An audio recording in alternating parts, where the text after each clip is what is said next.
Welcome to Buckeyes Tomorrow Morning for Saturday, February 8th. I'm your host, Tom Orr. The Texas game in 203 days, the game against Michigan in 294 days. If you're planning your next event, you should make it unforgettable with Grateful Griddle, Columbus's favorite food truck, serving up smash burgers, gourmet sandwiches, and good vibes. Book your catering today at gratefulgriddleoh.com. And if you want to sample the menu, you could do that this Sunday at the Glade at Highland Lakes in Delaware. From noon to 6, the Grateful Griddle truck will be there. Should make sure you check that out. Again, the Glade at Highland Lakes in Delaware, noon to 6 on Sunday. All right, today we're going to be talking basketball. And in case you did not stay up or turn the game off in disgust in the first half when the Buckeyes fell down 17 points against Maryland, oh boy, you missed a heck of a second half by Jake Diebler and his team. Bruce Thornton, more than 30 points, banked home a game-winning three-pointer with 7 seconds left. A huge win for the Buckeyes over number 18 Maryland. We were there, covered the post-game press conference, some interesting stuff in that game, and frankly, I just want to let you hear from these guys because we've really not done a whole heck of a lot of basketball on this show or anywhere else, just because it has been a fairly busy football season. But this basketball team definitely worth letting you hear a little bit from, and definitely worth paying a little more attention to. So again, let's start with the just Jake Diebler's overall thoughts on the game. I will apologize. First of all, the camera, a little shaky at the start of this, just we were getting it set up. It was sort of a little bit of a hustle to get everything set up after the guys got set down. So the camera's going to shake for a minute if you're watching. But, this is a team that came back down from 17 points. So Jake Diebler has asked, what this says about the team, the program. And you'll hear him talk about these two guys. If you're not watching, you're just listening. The two guys with him are Bruce Thornton and Micah Parrish. Certainly so thankful for these two, but I just want you to understand how connected and tough this group is. We have really preached that from day one, and I thought that was on full display tonight. Maybe we lacked a little bit of that early, but it took everything we had from a toughness and a togetherness thing to come back, win this game against a really good team who's arguably playing some of the best basketball in the league right now. So these two guys certainly lead the way for us and have now for a significant time, and we've talked about that after games. So I'm so thankful for these guys, their leadership, and thankful for players stepping up and making plays. How about that? Bruce Thornton, as mentioned, had a monster game. Yes, he hit that game-winning three-pointer with 7 seconds left. Finished with 31 points, 11 for 18 from the field, 2 for 4 from 3, 7 for 8 from the line, 5 rebounds, 6 assists. Really great. 3 steals even.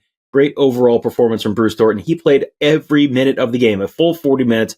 What kept him going in what was a somewhat frantic 40 minutes of basketball?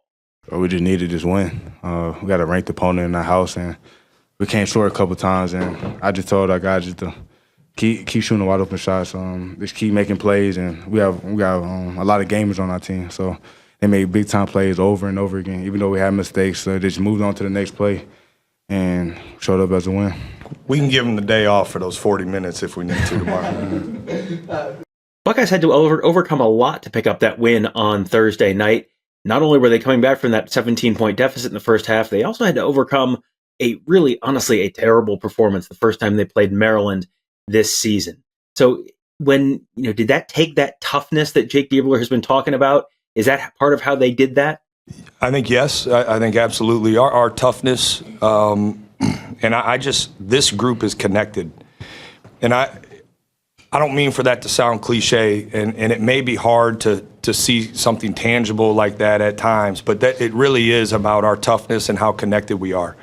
And we're playing with better attention to detail. We're playing, with more smarter possessions, and we've been doing that consistently. We talk a lot, and we've been doing it for most of the season about growing. I always felt like this team had the ability to grow throughout the course of the season. And we talked about it, right, just recently, that we weren't done growing, like we haven't arrived yet. And so I think we're seeing that. We're seeing real growth, certainly with some guys individually, but we're also seeing it as a collective group. And, it's that time of year. One of the things that really changed the game was the Buckeye defense tightened up quite a bit in the second half. Maryland was 15 for 20 in the first half from 2, and then 5 for 23 from 2 in the second half. So what did they change on defense in the second half to change that? This is Micah Parrish answering this. We just kept fighting.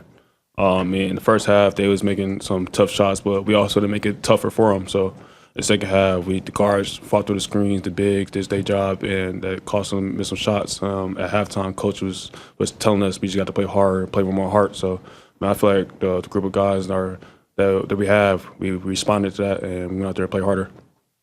What does it take to overcome not only that huge first half deficit, but also, as I said earlier, this is a team that smoked them earlier in the year in College Park. There's a little stuff going on probably between your ears at that point as well. Here's Micah Parrish answering that, and then Jake Diebler jumps in as well. And it's a lot of things that goes into that. But our willingness to win, the toughness that we have as a team, like Coach said, connectedness, that takes all apart. Just giving yourself up for the team is one of the biggest things you can do to help win. So, man, that's what everybody did tonight. I thought, just if I can add, Adam, I thought you saw certainly these guys played extremely well. Quez's defensive possession at the end of the first half, Sean Stewart getting some 50-50 balls, Evan Mahaffey having a big-time defensive stop. You go through every single player, and there was something impactful from an energy and toughness standpoint in that stretch, and certainly these guys led the way with that. I thought John had some really good, tough defensive ISO possessions. Like there was contributions from a toughness standpoint from everybody, and Micah's right. It took everybody. Here's another one with Jake Diebler. What was going wrong early that the Buckeyes ended up getting fixed later on in the game to really turn things around? Because of how good they are, you let some guys get some easy looks early, and now all of a sudden, when you're challenging shots better, they make them, right? And I thought that's the way it started. Like they got some good looks early. In our ball screen coverage, just we weren't executing well enough. Sometimes it was us not fighting through the screen well enough and creating space for them. They were hitting a short roll, and sometimes the level of our forward wasn't good enough. So there were some little details there, certainly, but I think some of it was they were able to get a rhythm offensively, and that's a really good team.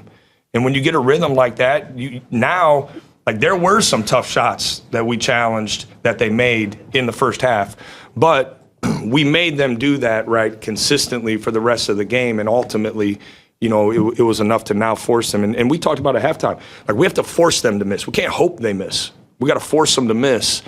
And I thought we really did a good job of that in the kind of back end of the first half and second half. Not only is Maryland a good team, Maryland is also a big team. They've got a lot more size than Ohio State, and you'll also got to remember the Buckeyes were playing without Aaron Bradshaw, one of their most important big men, because of an illness. So how do you combat that? Bruce Thornton jumps in first on this one, and then you'll hear a little more from Jake Diebler. You just got to find a way. I wish I can just tell you like it's like a box out or like a scheme. Like you just got to go get the ball at the end of the day. And I just feel like we wanted it more than them. So like at the end of the day, if you tell we hold each other accountable, tell each other, yell at each other. We need this rebound, and everybody respond the correct way. Nobody gets mad. Nobody in their feelings. We just go get it the next possession. We did. I thought both these guys, right? Sometimes when their size got it, we were there waiting, and we clawed it out. Like we had some steals when they got some of those rebounds or the balls being knocked around. And both these guys, and we've talked about it, their defensive rebounding is important for us, and they contributed significantly to that. So that's one way is you get in there and you scrap, right? And he brings it down, you take it. Both these guys had deflections and steals. So I think that's part of it. But it is some good old-fashioned fight and heart.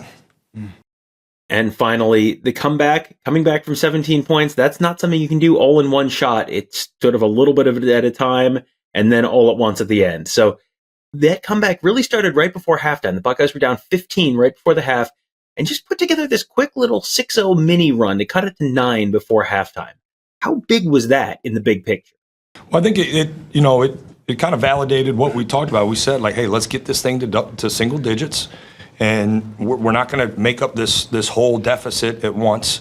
So let's get it to single digits, and we did that. Then we talked about in the second half, kind of the same thing. Like, let's get this thing down to a couple possessions going into the last segment of the game, and then, like, we're ready to go win it now.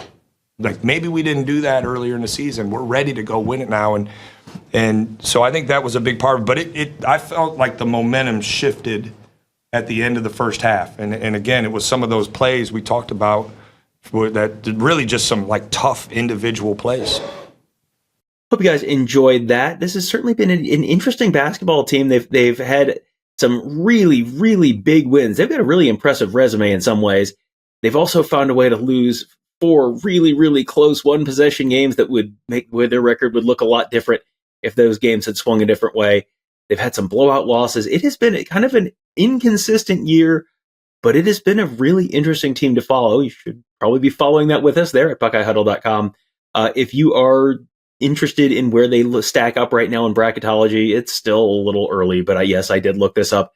They're currently ranked as a 9 seed in bracketology, so comfortably in the field, but you're looking at maybe a second-round game against a 1 seed at that point, so you'd like to bump up a couple seed lines if you can there, but we'll see if they can do that. Their next game is Sunday at Nebraska. That's 2 o'clock on Big Ten Network. Next home game, Wednesday night at 8:30 against Washington. Tickets will be available for that, so if you want to go see Jake Diebler's team in person, you can do that Wednesday night at the Shot at 8:30. That'll do it for today. Thank you guys all for joining us. Have a great day. We'll talk to you tomorrow.